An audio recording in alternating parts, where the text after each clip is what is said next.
On est de retour et on a Tude en vocal. Salut Tude. Salut. Voilà, Salut. on n'est pas des mythos, il est vraiment là, mais on sait pas, Voilà. le PC chez OG là, il veut pas allumer la cam alors qu'il marche très bien d'habitude. C'est toujours comme ça, c'est la première fois, c'est l'effet Murphy, mais pas de problème. Ouais. Donc bon, de toute façon voilà, il est 41, faut qu'on lâche à -5, donc il nous reste un petit quart d'heure. Ce qu'on voulait, c'était évoquer un petit peu avec toi effectivement le métier de gaming principal que tout le monde connaît, c'est évidemment Web TV, mais vous faites, et je crois savoir ce qui vous fait kiffer, c'est d'organiser aussi des événements, et là il y a un gros truc qui vient d'être lancé, donc on a montré un petit peu aux gens voilà, le projet 0MS, Nation Wars et Red Dot Invitational, et donc moi, je vais te laisser Arthur, de toute façon Starcraft c'est ton univers, donc vas-y, je crois que tu avais préparé quelques questions pour poser aussi Arthur. Ouais, alors par contre les questions c'était plus sur StarCraft à la base, mais d'abord le projet 0MS, si tu veux nous en parler, parce que nous on a juste résumé le truc en fait, donc ce que c'était concrètement quoi, et si tu peux nous donner toi ton point de vue en tant que donc cofondateur d'OGaming sur le sujet quoi. Ok, bah premièrement, merci beaucoup pour l'invitation, et cette fois il n'y a pas de caméra, mais je reviendrai, vous inquiétez pas, dans les prochains jours, et il y aura une caméra et ça marchera nickel. Et j'aurai plus de temps parce que là j'avais un rendez-vous avant, donc vraiment désolé. Merci d'être venu. Donc, ouais, c'est déjà cool d'être venu. En gros, 0MS pour nous, à la base, ça devait être un événement sur tous les jeux importants qui font au gaming, et on avait envie de faire un événement multi-jeux. Et il faut savoir qu'à la base, il devait y avoir League of Legends aussi, une journée League of Legends, et pourquoi pas une journée Hearthstone. D'accord. Mais pour différentes contraintes, on a été obligé de retirer ces deux journées. Donc pour nous, c'est un événement multi-jeux où on loue une grande salle de spectacle, ou disons un endroit mythique, c'est pas nécessairement une salle, et on va faire une compétition de jeux vidéo sur plusieurs jours sur tous les jeux qui font au gaming. Okay. Voilà. D'accord. Et donc ces contraintes, c'est purement matériel, ou est-ce que tu peux nous en parler un peu, ou est-ce que ça reste un peu confidentiel? En gros, par exemple, il faut savoir qu'avec League of Legends, on bosse très bien avec Riot, mais il faut, si tu veux faire un événement sur League of Legends, un événement majeur, il faut que cet événement s'intègre parfaitement au calendrier Riot. C'est une contrainte que nous on comprend, hein, mais qui est très difficile à respecter, d'autant plus que 8 mois à l'avance, même 12 mois à l'avance, on doit booker la salle, et ça c'est compliqué. L'Olympia, le Grand Rex, le Palais des Congrès, c'est des salles qui sont très sollicitées, donc c'est des salles qui ont au final peu de jours de dispo. Alors si en plus on a le planning d'un éditeur 3 mois, 4 mois avant la date, ça devient très difficile de trouver disons 3 jours ou 4 jours d'affilée qui conviennent aux 4 jeux, aux 4 éditeurs. Donc ça, c'est la raison principale pour laquelle cette année, il n'y a pas de League of Legends. Mais il y en aura la prochaine fois, probablement. D'accord. Donc, probablement. Ok, très bien. Parfait. Et donc, pendant qu'on est dans gaming, on a donc ça qui est nouveau. Et dans les choses nouvelles qui sont arrivées il n'y a pas très longtemps, on va dire, donc on a le Zapo Gaming. Ouais. Donc petit outil fort sympathique où on a prévu de passer 2-3 trucs vite fait. Est-ce que tu en es content? Est-ce que tu aimes ce truc? Enfin, parle-nous-en quoi. Alors à la base, il faut savoir que c'est une idée de Ponf. Le Zapo Gaming, c'est une excellente idée de Ponf. Et j'en suis content. On l'a amélioré. Et si tu veux, donc en gros, le Zapo Gaming, c'est quoi? Pour les gens qui connaissent pas, c'est tu vas sur le site OGaming, tu prends n'importe quel VOD et tu vas en sélectionner 15 secondes. Et dessus, tu vas mettre le son que tu veux, la musique que tu veux.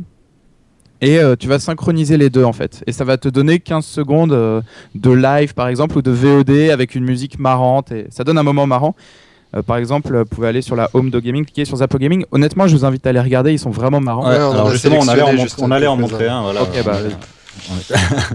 tu me vois, tu me vois plus, notamment. Voilà, donc là, on revient dans les Nation Wars, donc pas ceux de ce week-end, mais donc de la semaine d'avant, donc la première poule. Et allons-y, donc le tu me vois plus. Donc c'était de la micro intense d'adeptes. Donc qu'est-ce qui se passe? Je vais expliquer rapidement donc, pour ceux qui ne connaissent pas, ou je peux te laisser faire comme tu préfères. Par contre, on n'a pas le son. Je pense pas. Moi, il n'y a pas le retour son. Ah ok, d'accord. Non, ça c'est normal. Ouais. Les gens l'ont sur le stream? Oui, les gens. Oui, bien sûr. Bah, en gros, là, tu vois, par exemple, un move de micro qui est vraiment stylé, quoi. En Protoss versus Terran, la micro avec le prisme. Donc, en gros, le Protoss répartit les dégâts sur tous les adeptes. Ça lui permet de garder un maximum d'adeptes en vie et de maximiser son DPS. Puisqu'il répartit les dégâts. À chaque fois qu'il perd un adepte, son DPS diminue. Donc c'est le principe de cette fight. Donc voilà. Faut connaître un peu StarCraft 2 pour comprendre. Voilà, donc ceux qui ont plein de vie restent là, ceux qui n'ont pas de vie remontent dans le prisme Twitter, donc qui est un transport, et redescendent pour continuer de taper derrière où ils ne sont pas ciblés par leur adversaire, et du coup c'est vachement dur et vachement chouette à faire. En plus. Et en gros, juste pour dire un mot très rapide sur le Zapo Gaming, c'est on continue à travailler dessus et maintenant le Zapo Gaming, tu peux l'embed sur Twitter. Et ça nous a demandé des jours de développement. Ah ouais. À l'équipe site dont je m'occupe, à 4 personnes. Mais en gros maintenant, tu fais CTRL-C avec l'URL, tu le postes sur Twitter et tu as le Zapo Gaming directement sur Twitter, comme un Vine, tu vois. Genre, c'est révolutionnaire. Okay. Wow. Le truc... Et en fait, je peux te dire que ça cartonne sur Twitter. Tout le monde le retweet, le fave, etc. Et les Zapo Gaming, ça marche vraiment bien sur Twitter depuis 4 jours, parce que la fonctionnalité existe depuis 4 jours. Avant, tu pouvais pas. D'accord. Donc, on est super content et on fait ça pour, je sais pas, donner un petit outil viral à la communauté, qui fasse un peu avancer l'e-sport, qui fasse un peu la promo du site au gaming aussi, parce que quand tu cliques sur un Zapo Gaming, ça te renvoie vers le site. Tout à fait. Donc voilà. Ouais, je pense que c'est un très bon outil. Clairement, nous, ça va nous être fortement utile pour notre émission, parce que c'est voilà, l'e-sport, on peut mettre des super moves et tout, c'est franchement sympa. Donc on encourage aussi les gens effectivement à s'en servir et à en faire plein, comme ça on peut mettre plein de moves super sympas, quoi. On en a. Ouais, dernier truc très rapide, c'est le partenaire qui nous a aidé à développer ça, c'est Tenloop. Et en gros, Tenloop utilise les serveurs d'Amazon. Si tu veux, ça a l'air simple de prendre 2 vidéos et de les synchroniser au niveau son-image.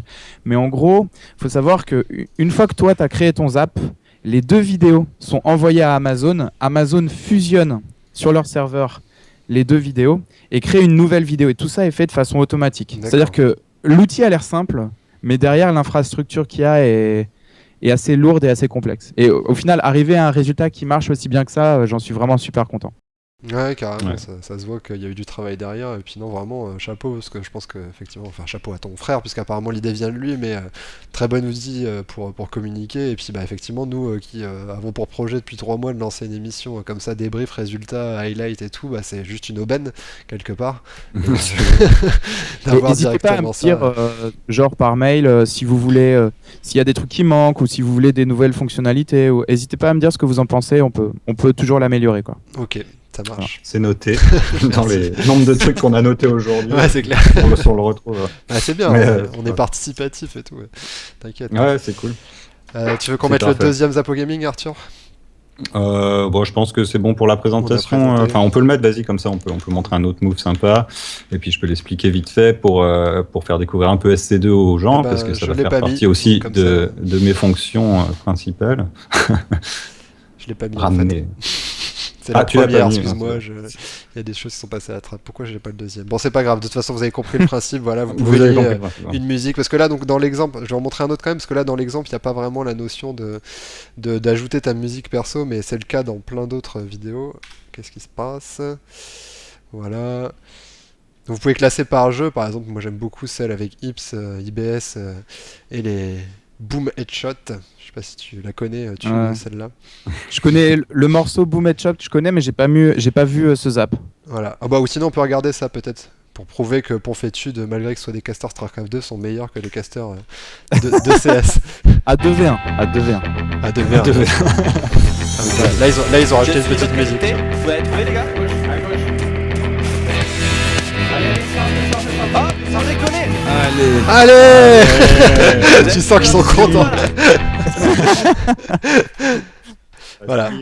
Donc vous pouvez ajouter des petites musiques, et donc si vous sortez des talents de monteur sur des vidéos très courtes, vous faire de la synchro sur le beat du son et puis ce qui se passe dans la vidéo, ça donne parfois des trucs très très sympas, donc surtout n'hésitez pas à découvrir cet outil, c'est vraiment vraiment intéressant, et ça permet en général, c'est un peu le principe de voir les plus beaux moves, les meilleurs moves de la compète qui a été castée la veille. Moi, je voulais juste qu'on parle très rapidement, si tu le veux bien, un peu de Underdogs, parce que justement, là, on parle de projets plutôt de grande ampleur, où on essaye de faire des choses bien, avec l'Olympia, multisport, etc. Ouais. Par contre, au gaming, c'est aussi ça, c'est aussi pousser le subtop, donc on connaît la formule depuis un moment maintenant sur StarCraft, elle est arrivée cette année sur CS aussi, et si j'ai bien compris, ça devrait arriver prochainement aussi sur LoL, si je dis pas de bêtises. Probablement. Probablement. Alors je sais plus, c'était dans la Road to Challenger, je crois. Je sais plus si le palier a déjà été atteint ou pas. C'est dans la Road to Challenger, ouais. Voilà. C'est quoi la volonté de ça? C'est bon, je suppose voilà qu'on voit un peu évidemment des francophones qui n'arrivent pas à percer suffisamment haut pour qu'on les voit dans les grandes compètes. Mais qu'est-ce qui a motivé l'organisation de ce genre de choses chez vous? Alors c'est une très bonne question. Il faut savoir que OGaming retransmet des compétitions internationales, les compétitions que ce soit sur League of Legends, StarCraft 2, Counter-Strike, parce que c'est les compétitions qui intéressent le plus les gens. Donc on pourrait se poser la question, pourquoi OGaming ferait la promotion de la scène française si c'est pas ce qui intéresse le plus les gens? Et pour être honnête, c'est la question que je me suis posée aussi il y a 3 ans quand on a lancé Underdogs. Mais au final, ça a cartonné. Genre, honnêtement, je pensais pas que Underdogs et la scène française de StarCraft 2 intéresseraient autant les gens. Ça cartonne et il faut savoir que Underdogs, parfois, ça fait plus d'audience que les WCS ou la GSL sur StarCraft 2. D'accord, carrément. Donc ça a cartonné et ça a plein d'impacts positifs en fait. C'est une compétition qui est produite par OGaming. Du coup, on la maîtrise de A à Z. Parce qu'il faut savoir que c'est pas toujours facile de diffuser une compétition comme la GSL ou les WCS qui sont pas produites par OGaming. Disons que ça vient avec des contraintes. Le fait que ce soit des compétitions extérieures. De deux, ça fait la promotion de la scène française, ce qui est au final une très bonne chose pour l'e-sport en France, je pense. Et merde, j'ai raté mon énumération là. Non, mais au final, Underdogs, c'est quelque chose qui marche, qui intéresse les gens, qui intéresse les casteurs aussi, qui fait de l'audience. Donc vraiment, je m'y attendais pas. Je suis super content qu'un concept comme Underdogs fonctionne. Et du coup, avec plaisir, on va essayer de le reproduire sur d'autres jeux. Mais quelque part, si tu penses, si tu repenses au tout début de StarCraft 2, il y avait aussi beaucoup de compétitions qui marchaient et qui étaient justement pas des top compétitions, genre les Go For et tous ces trucs-là qui fonctionnaient très bien. Et quelque part, d'avoir repris ce modèle et que ça fonctionne, c'est peut-être pas si surprenant, non? Ouais, Disons que ça t'a surpris quand même. Comment dire? À mon avis, pour moi, les Go For, je miserais beaucoup plus sur un format comme Underdogs, un format national, que sur une Go For. Parce qu'en fait, si tu regardes une Go For ou une Zotac, on va dire c'est du pseudo top Europe. Mais pour une compétition top Europe, il y a des compétitions qui font ça bien mieux. Des IEM, des DreamHack. C'est-à-dire que c'est quelque chose au rabais, tu vois, une Go For ou une Zotac. Enfin, disons, c'est une façon de présenter les choses. Alors que si on fait une compétition française nationale, ou alors francophone, France, Belgique, Suisse, etc., la compétition n'a pas d'équivalent. Il n'y a pas d'autres compétitions qui fait ça. Et elle a une identité très forte, c'est promouvoir la scène francophone, quoi. Et donc, les gens vont regarder parce qu'ils savent que c'est des francophones. Donc, pour moi, Underdog, c'est un concept qui a plus d'avenir qu'un concept comme Go For ou Zotac, ce genre de compétition. Complètement, oui, on est carrément plus réceptif au cocorico, voilà. à la baguette, quoi. Ouais. Pour utiliser les termes au G. Ok. Au passage, il y a la personne qui fait l'émission d'après nous a dit qu'on pouvait gratter un peu. Ouais, c'est ce que je viens de voir aussi. Donc merci beaucoup Clapstock. Tout de suite derrière, vous retrouvez évidemment Clapstock qui fait son coming out tous les jours. Et donc il nous a dit qu'on pouvait dépasser un petit peu. Donc on va peut-être dépasser un petit peu sur les 3 heures vu qu'on a eu quelques soucis techniques. Je voulais juste rebondir du coup là. On parlait justement de se concentrer sur le niveau national, mais en ce moment il se passe quelque chose. Du coup là on repart dans l'autre sens. À l'inverse, c'est-à-dire qu'on a la chaîne OGaming Inter qui je crois même quasiment tout le temps devant pratiquement la chaîne OGaming SC2 quand vous êtes sur Nation Wars. Cette ambition à l'international, si je puis l'appeler ainsi, elle se mesure, elle se précise, elle mûrit, c'est un embryon encore. Qu'est-ce qui se passe? Bonne question, encore une fois. Non, pour l'instant, OGaming, ça reste un média français.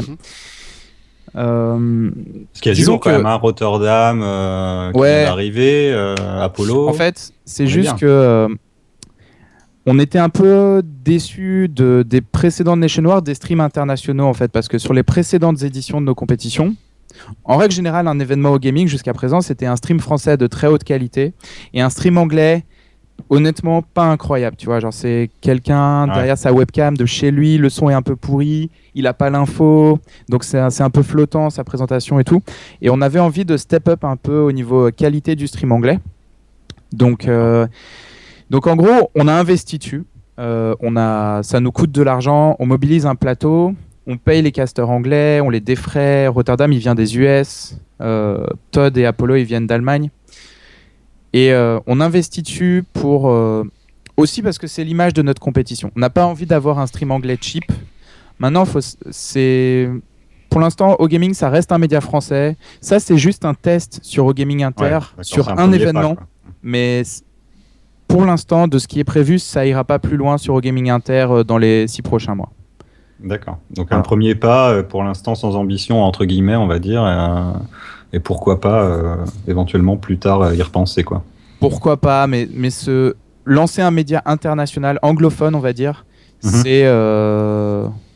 on y a pensé, mais c'est vraiment un projet très très lourd et très très risqué, très très cher. Enfin, c'est quelque chose qu'il faut faire...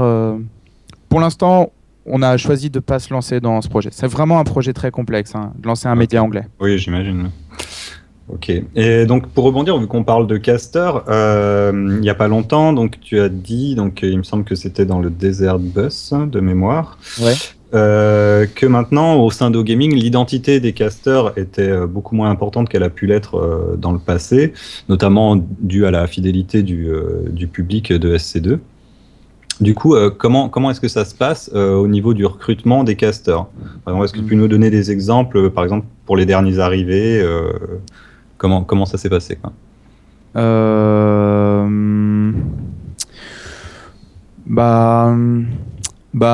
Comment ça se passe? Enfin, honnêtement, c'est un peu par hasard, tu vois, genre Coca, il m'a snipé sur mon stream et il m'a battu. Et il m'a envoyé la VOD, il avait casté la game et c'était pas mal. Honnêtement, son cast était pas mal. Et après, il y a un de ses potes que j'ai croisé dans un bar qui m'a reparlé de Coca. Et tu vois, ça faisait 2 fois que j'en entendais parler. Et du coup, j'ai dit à Coca, pourquoi passe en tant que consultant, faire une émission en tant que consultant. Tu vois, tu seras pas caster, mais tu vas être consultant et dis ton avis. Et le courant est super bien passé. En général, c'est comme ça que ça se passe. On est mis en relation un peu par hasard. Avec Imre, c'était un peu pareil. On l'invite en tant que consultant. Et si on voit que le courant passe bien, qu'il s'exprime bien, qu'il a quelque chose à apporter, et aussi si on voit qu'on manque de casters, parce qu'il faut savoir que là, en ce moment, OGaming SC2 a suffisamment de casters. C'est la première fois, on a 8 casters, et 8, c'est assez pour faire tourner la chaîne 24 heures sur 24. 9, ça voudrait dire qu'il y en a qui vont moins bosser, tu vois. Donc, pour l'instant, 8, c'est le bon nombre. Donc s'il y a du taf pour la personne, on lui propose de faire quelques casts et elle prend de plus en plus d'importance, elle casse de plus en plus avec nous et là on est super content du roster sur StarCraft 2. Enfin, je pense qu'il est franchement il est quasiment parfait, quoi. C'est tous les bons casters y sont. Voilà. Ouais, ok, super. J'ai vu une question dans le chat qui était pas mal. Donc, pourquoi avoir choisi le format, donc c'était pour les Nation Wars, le format COS plutôt que le format type Pro League?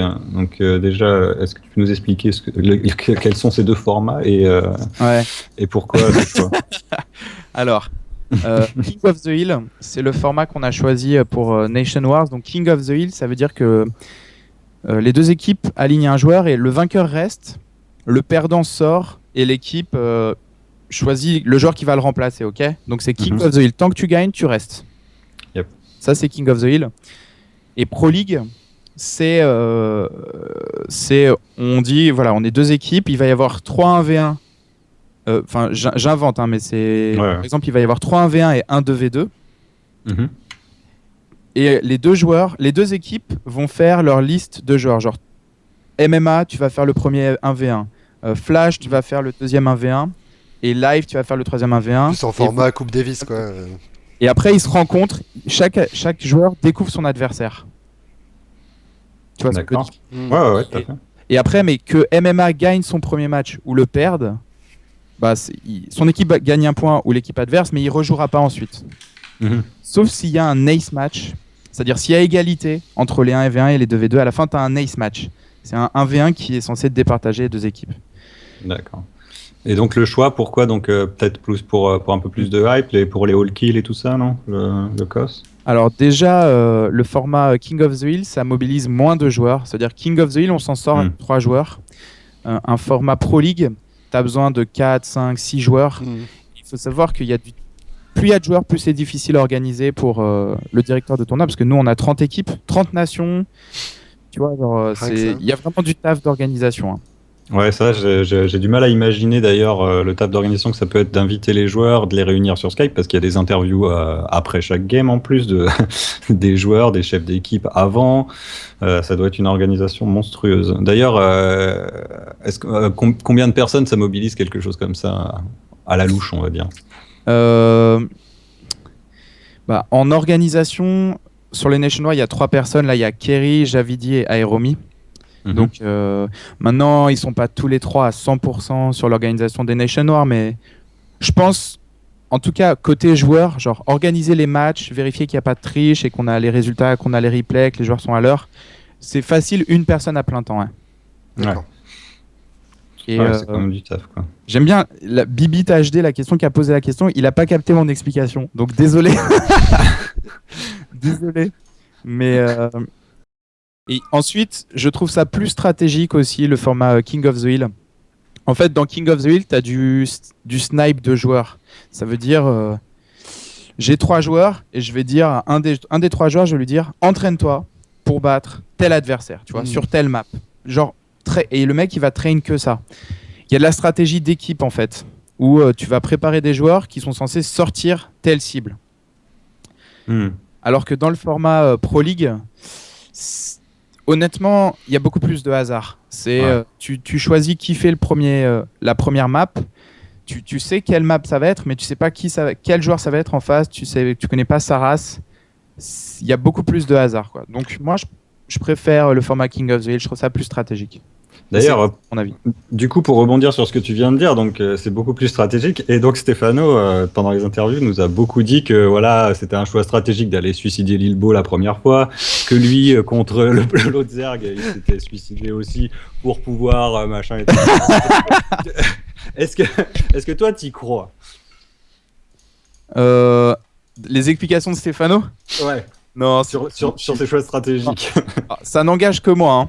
Ouais. Ça n'engage que moi, mais non, mais Stefano, faut le connaître. Mais inside. Non, je pense que Lilbo, connaissant les 3 personnages, je pense que là, Marine Lord, il doit être en train de charrier Lilbo pendant plusieurs semaines, tu vois, genre, il va en mode, t'as perdu contre Moreau. Mais Lilbo, c'est un excellent joueur, hein, mais Lilbo, il doit être dégoûté. Je pense qu'il s'attendait vraiment pas à perdre. Et Stefano, j'attends de voir vraiment quel niveau il va développer. Je suis pas encore convaincu par Stefano, même si c'est quelqu'un que j'adore. Et Marine Lord, il a représenté, il est rassurant, Marine Lord. Il est rassurant sur le niveau de l'équipe de France, donc c'est une bonne nouvelle, Marine Lord. Alors je vais me répéter, je l'ai dit tout à l'heure avant que tu arrives quand on parlait des Nationwide, mais du coup, et ben voilà, j'ai perdu le fil. Oui, donc Lilbo, lui, là où on l'attend un peu au tournant, c'est sur ses macro games du coup, parce qu'on sait qu'il était plutôt fort dans les agressions avant l'extension, et là, il est poussé à jouer des macro games, donc des parties longues hein, pour le chat. Et donc on voit que là il y a une faiblesse, donc ça il va sûrement le travailler pendant les 3 semaines. Et donc pour revenir sur le côté troll de Stefano. Là, il a dit, moi c'est la première fois que j'entends dire ça, hein, on s'est entraîné super dur là, une semaine avant le truc, et là on a 3 semaines jusqu'aux prochaines phases, et on va encore s'entraîner très dur. Ouais. Moi, à chaque fois que je l'ai entendu parler d'entraînement, c'était facile, j'ai le skill, j'ai rien fait, ça coule tout seul et tout. Est-ce que tu trouves pas ça étrange, genre, est-ce que tu penses est-ce qu'il va vraiment se donner à fond, tu vois?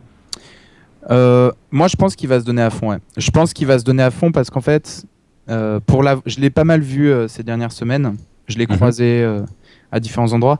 Et en gros, il pouvait pas s'entraîner parce qu'il avait des contraintes d'agenda en fait. Il avait ses études, il avait des déplacements, il avait beaucoup de contraintes d'agenda, mais qu'il n'a plus dans les prochaines semaines.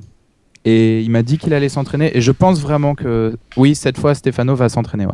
Ouais, d'accord. Et ça, et tu penses que du coup, parce que moi, du coup, je t'avoue que j'ai des grands espoirs là pour Stefano, du coup, de l'avoir entendu dire ça. Et est-ce que toi aussi, du coup, parce que tu avais l'air plutôt sceptique au final sur. Bah, Mettons qu'il s'entraîne à mort là pendant 3 semaines. Est-ce que tu penses qu'il peut atteindre un niveau pas équivalent qu'il avait à son apogée, mais vraiment très haut? je suis pas sûr, mais pour une raison bien précise, c'est que le jeu de Stefano, il aime beaucoup. Il essaye de pas faire de bailing. Dans beaucoup de match-up, il essaye de faire des erglings améliorés, des erglings 1-1, 2-2, et de baser son jeu là-dessus. Ouais. Et d'aller chercher des ultras ou des infestateurs, mais il aime pas faire des roach. Ça veut pas dire qu'il peut pas en faire, mais il aime pas faire des roach et il aime pas faire des bailing.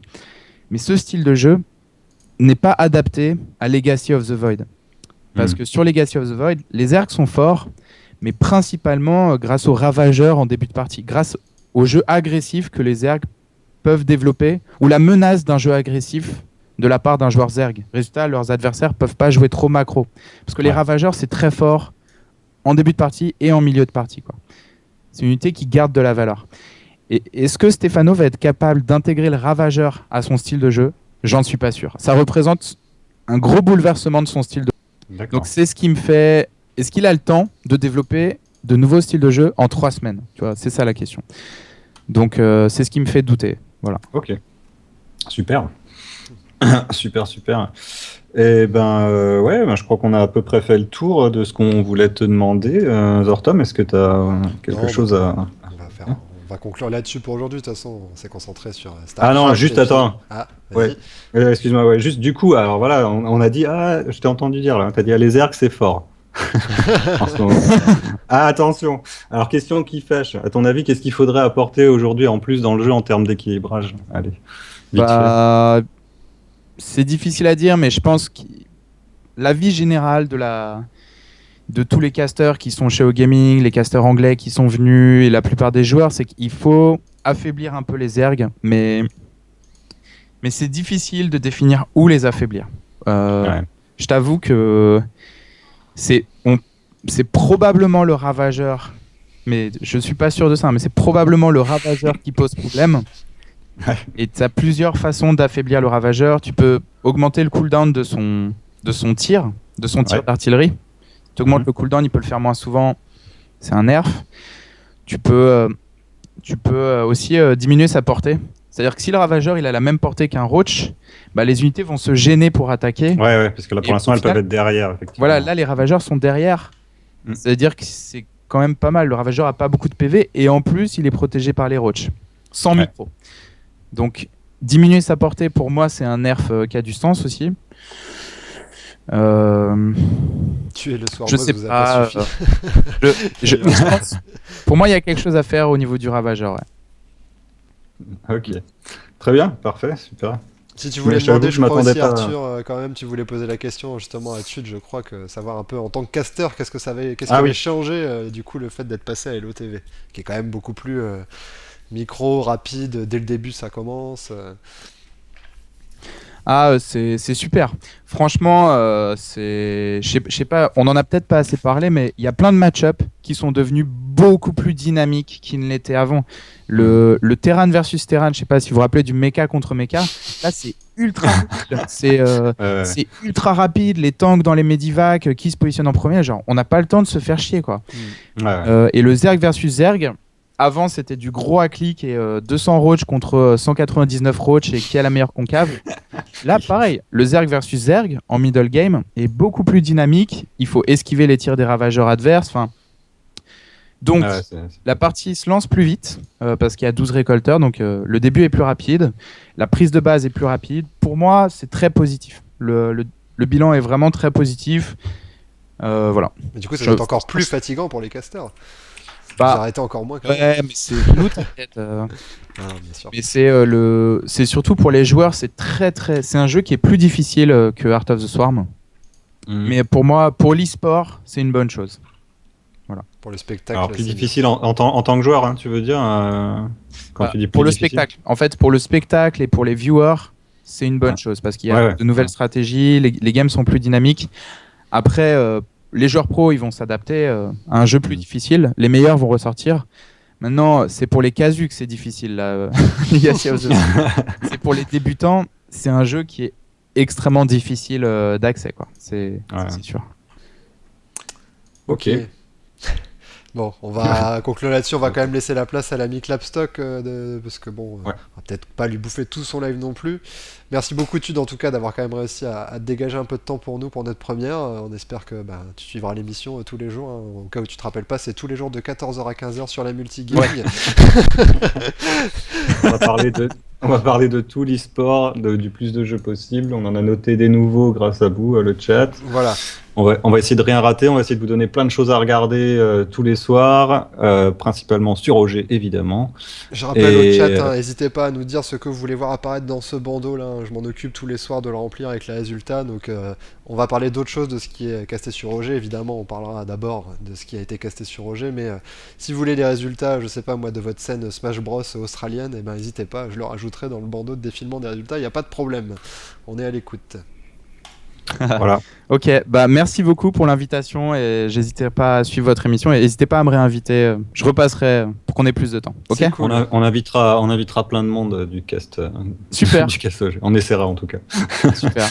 Ok, il nous reste plus qu'à dire au revoir à tout le monde et puis du coup à demain 14h. Hein. À demain à 14h, tout à fait, c'est ça. Exactement. Exact. Allez, bonne journée à tous. Bonne journée à tous. Merci à Tude, merci à tous. Ciao.